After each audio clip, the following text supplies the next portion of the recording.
episode of the Future Jobs podcast show. Host Fahad JobsWala and Soul Online Academy.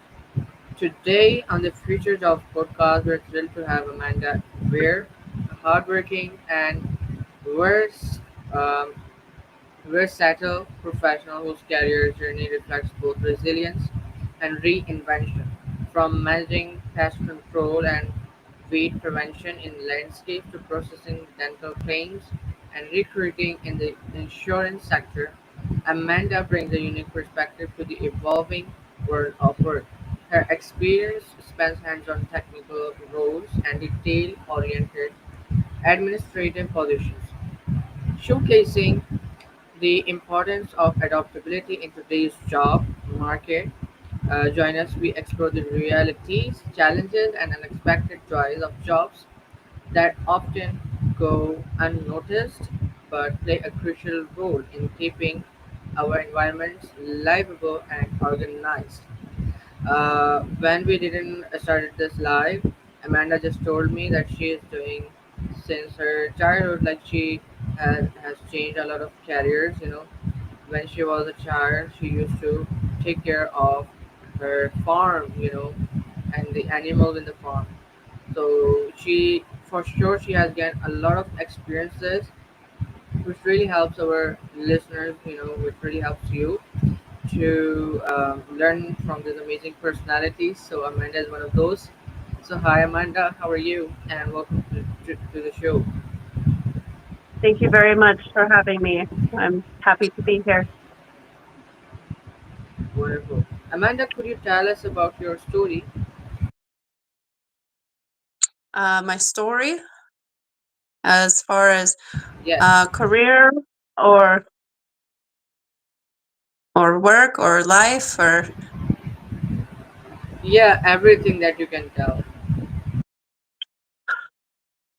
it has been a journey, for sure. I have had many different changes throughout the years, learning to adapt and grow personally, professionally, with family, learning where I fit and what aligns with where I want to go and what I want to do. And it's always seeming to change and grow a little bit as time goes on. And it's just learning to be okay with that and accept it as it benefits my own personal growth as well as who I'm around too. Exactly, exactly. That is really wonderful.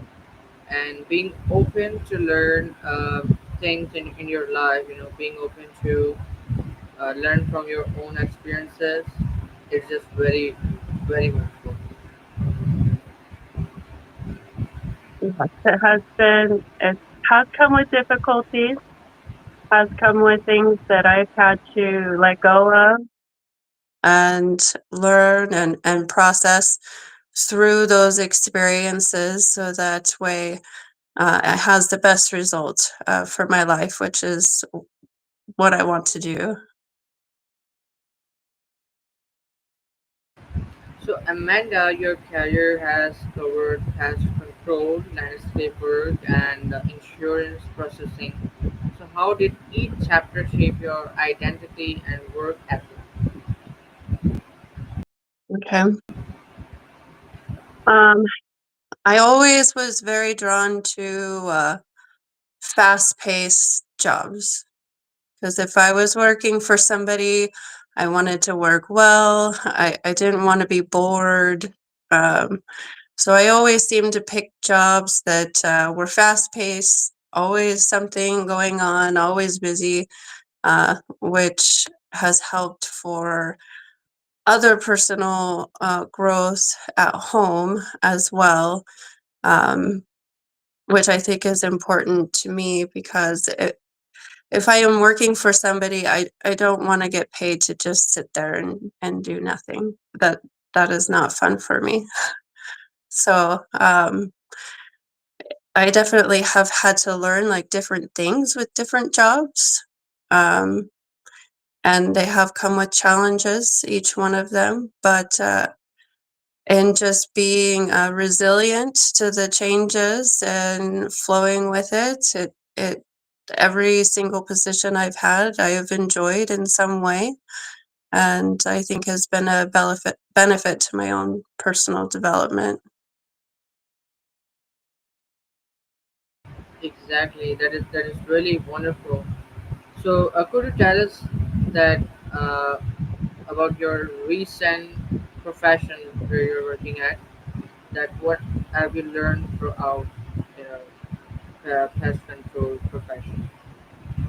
Um, with pest control, I think it's been very challenging and beneficial. I don't necessarily like working with chemicals. I don't.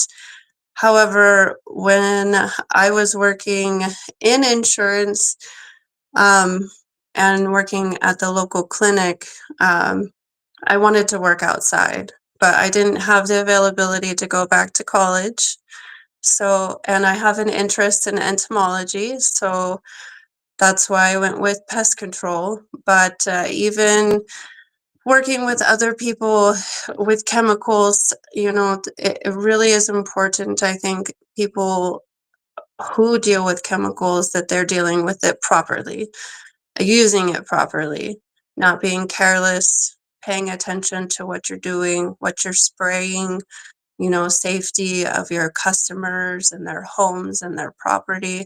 So even though I don't like working with chemicals, I do because I know that I'm careful. I'm a careful technician that actually cares about my customers. And I have a lot of very nice customers. They see that I care about their personal property, and I'm not careless with their things. And so it has developed some good relationships throughout doing that as well, which has been nice. Exactly, it's really wonderful. Being honest and being like truthful really opens really opens up some new and some great paths. You're being very honest and very truthful. Like whatever truth you know uh, we have and any kind of we just have to spread that truth and spread that openness to others. And when we show that, whether we have our customers, whether we are doing in any institute, and it really works well. Yeah, it's very important. A lot of my customers, Exactly. they have told me before, um, that it was nice for me to be their technician because I seem like I really care about them, and they say that other technicians, they just come, they do their job, they don't talk, they don't you know have a sense of caring about the person as an individual, which is, I think, so important, not just in customer service but just in life in general. Exactly, Amanda. That is very true. So, what drew you to pest and weed control originally, and was there a defining moment or just a natural path? It was because I can't go back to college to be an entomologist. Since I was a child, I really like bugs, and I always had a passion for them. And I know some people will say, "Well, if you like bugs, why are you doing pest control?" But there are certain species that don't have any population control at all because nothing eats them. And so I don't really feel bad about doing that because I really don't want the world overrun with yellow jackets. But because birds don't even, I the birds here, they don't eat them. But It is something I do, insect taxidermy as well, which is kind of strange maybe, but so in the summertime when I do jobs, I'm able to collect while I'm working and then use those species and nests and stuff for my taxidermy creative side as well. But it was just because I couldn't go back to college. So that was the main reason why you chose this. And another thing you told that you've had a passion since your childhood, with bugs. And that is very true that there are several bug species that are that controlled, and their especially their population, so they can be a cause to hurt, you know, and especially it can hurt our farms, plantation and fruits and all that. And you're working to control to get all those bugs in under control. So that is really amazing. Thank you. I don't know that it's amazing, but I'm happy to do it. So, what's one past or weird situation that turned into a truly unexpected or memorable experience In pest control or just in in life pest or control? in pest control? Um, I think there was one job that I did where these people had a hole in their ceiling in their bedroom, and yellow jackets were flying around in their bedroom, all over their bed, on the windows, and um, I went in the room and had to like think about what to do. And I went to the local store and picked up uh, some stuff. And the gentleman at the house, he offered for me to use one of his shop vacs. So I put my bee suit on, went in the bedroom, had to take my shoes off so I could stand on their bed and get up to the ceiling and suck them all in. And but their son, for some odd reason, he wanted to help. He was around my age. I told him, uh, take no responsibility if you get stung. Are you allergic? All these questions. And he's like, oh no, this will be great. And so he got another shop vac into the bedroom. I told him, whatever you do, do not put the hose by the ceiling, by the hole where the bees are coming out. Don't do that. And he's like, got it. Okay, I won't do that. And I'm there and I'm sucking up the bees, and then I see like in slow motion the wand go up to the ceiling, and he got it too close and he sucked the sheetrock down from the ceiling, and a whole bunch of bees came out and landed on his head and started stinging him. And he ran out of the bedroom just yelling and screaming.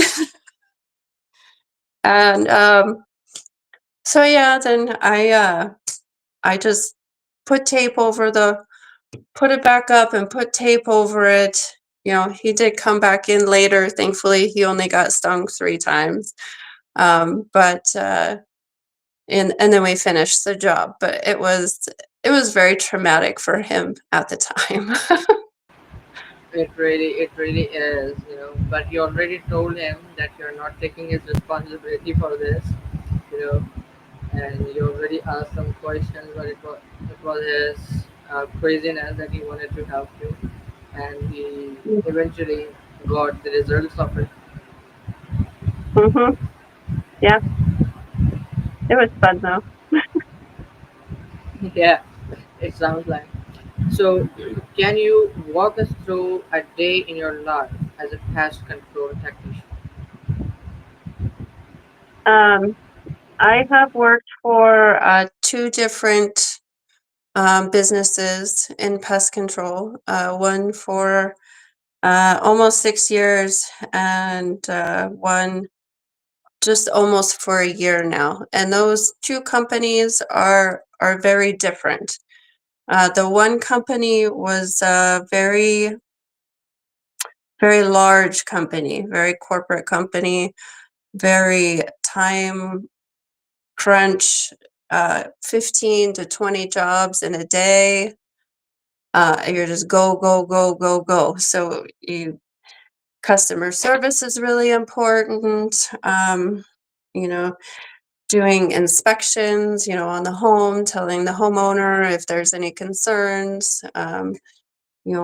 We did uh, rodent control as well as insects and arachnids. So sometimes that involved going into crawl spaces, into attics, doing inspections. I also am licensed as a structural pest technician, which my job for that is to also tell people if some place in their home uh, they have rotten wood or standing water, or there's some sort of structural issue that could be causing the pests to want to come in their house more.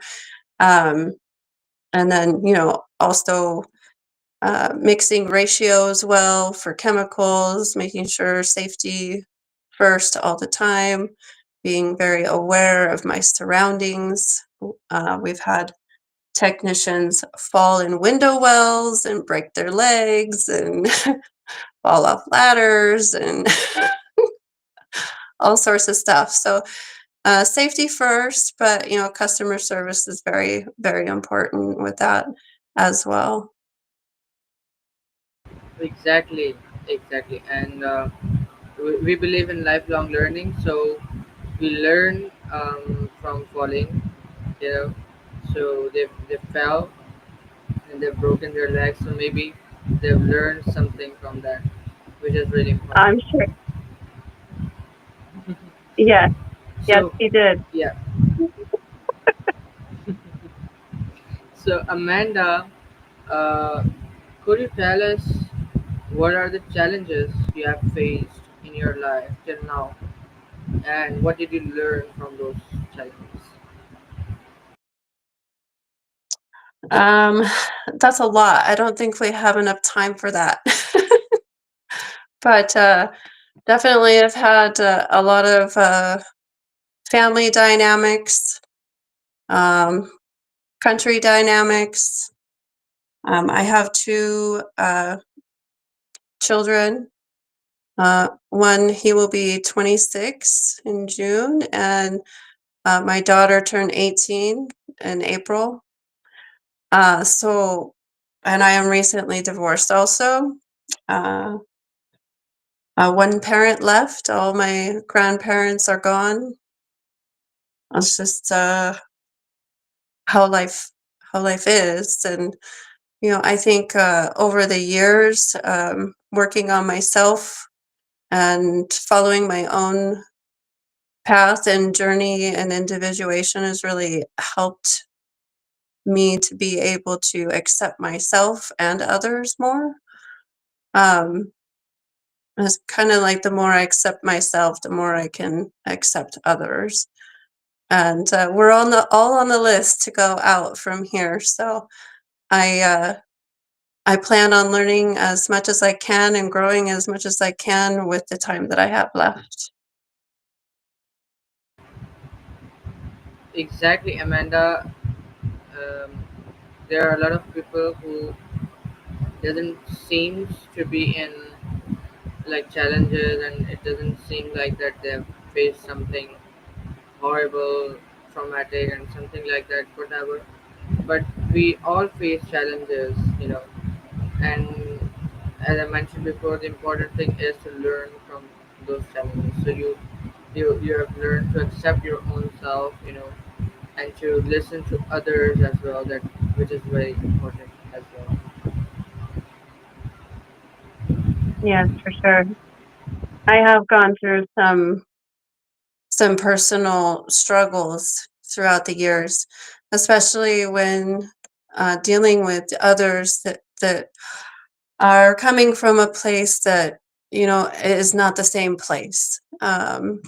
In the mind or in the heart or whatever, and learning how to navigate and speak with those individuals, having healthy boundaries and all of that is very important, especially dealing or having to interact with others that are not like-minded. It's been crucial for me. Exactly, Amanda. So, how do you keep up with safety protocols, especially when dealing with chemicals or wildlife? Yes, personal protective equipment, PPE, is very important.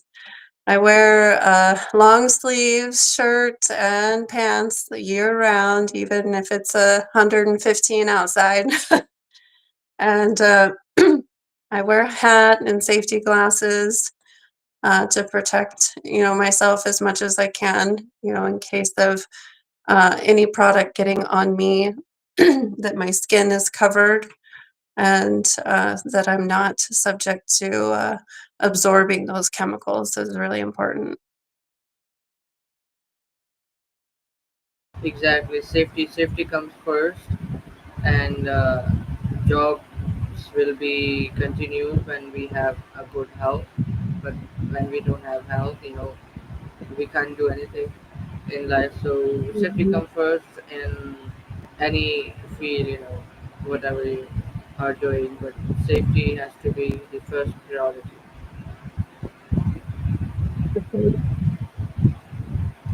Yeah. So you've also worked in insurance and recruiting.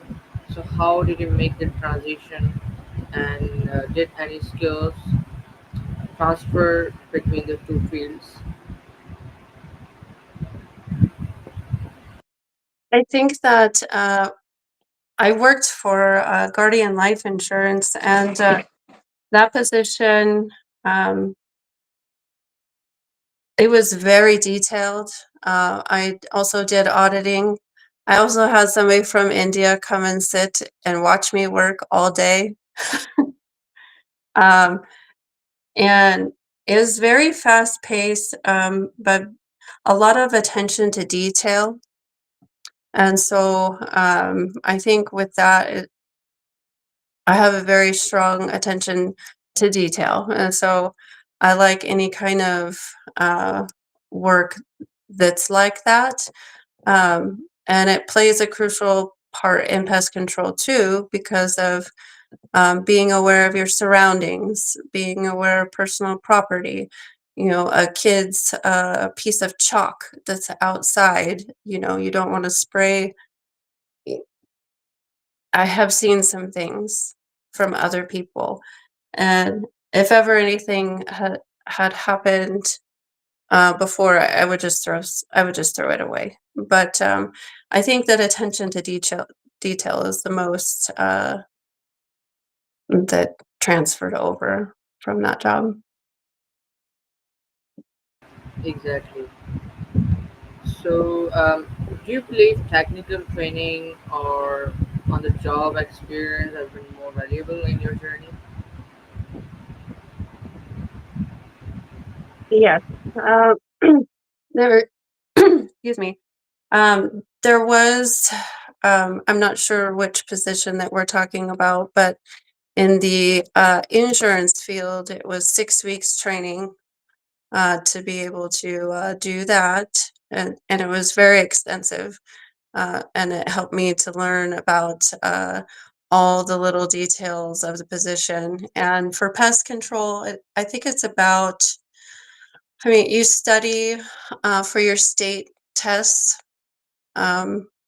because each state has their own testing for that. So you have to study and really pay attention to all of the things having to do with that. And then you have on the job training after that.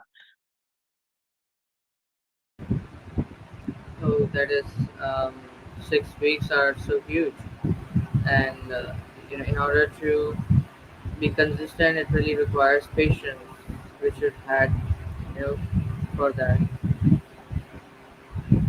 Hmm. Yeah. So, Amanda, what's your vision for the future in work, life, or something bigger you're aiming for? World peace. I can be a dreamer. Um, no, I think it. I really. I think it's a purpose of mine to try to help bridge the gap between uh, mentalism of different people and to help others to see themselves in other people, even if they're different. I think it's really important. It's taken a long time for me to find my voice with that again, but I think it's very beneficial for people to be open to other things and other people and to put down biases in a way that divide us more. And I'm kind of tired of the division. It's a really great vision, Amanda, and I'm, I'm very like I wish that may all the people would stand up and would work on this because it's really being a very common thing that we don't consider others the same we consider our loved ones. We Mhm, um, we just create borders, we create boundaries as ourselves. There's no need to do that. That person is white, that is black, so both are hiding from each other. White man doesn't want to talk with the black one, and then brown skin comes. mhm, So there are a lot of things, like language barriers and color barriers, so we have created by our own. There was no need to do that. We can live like a family, we can live like a one community, and I would say animals are better than humans in this case because they live with a unity that they live together. Whenever I see any challenge, sorry, any channel, like geographical channel, and where they show the animals and all that. I see that they are living like a family. There's no boundary for that. So you mm. have to think of this. And Amanda, best of luck for this vision because I would say we have to encourage other people as well to stand up and to see everyone with the same heart. Mhm. Yeah, I think it's very important. Um, Even though in with animals too, there are family rivalries or there's a hierarchy, with other animals. And, there are predator animals and there are prey animals. But however, being aware of your surroundings, you don't have to engage with people who you shouldn't be engaging with. You can just have that healthy boundary, and continue to find the others that you connect with, which is important. Exactly, having a healthy boundary is obviously very important, but to do not consider someone as a bad person or Right, as an ugly person. That if he has a black skin, so he would be dangerous, or he is an ugly person. We just have to create, like, we have to move to another one, not to spread badness about that. right. It's never mattered to me, color or anything like that. When I was a kid, if anybody was picked on, I instantly became their friend. And whether that was somebody that had a handicap or was a different color or somebody was, saying inappropriate things, I was like the first person to always become that person's friend because they needed it the most. And so I think it's important too. Wonderful, that's a great nature. Thank you so much, Amanda Ware, for giving me a precious and valuable Yeah. time for this podcast. And this episode is going to be my most memorable podcast, you know, forever. Because the reason why I just reached out to her, uh, I don't know if someone, if if there's someone would be else, you know, then Amanda, he would be would be thinking to join or not, But Amanda eventually gave me the time for this, and we really had a healthy conversation. And these small talks really matters a lot, to make this world a better place. This is our biggest vision. So, inshallah, guys, meet you soon with another amazing podcast, with another amazing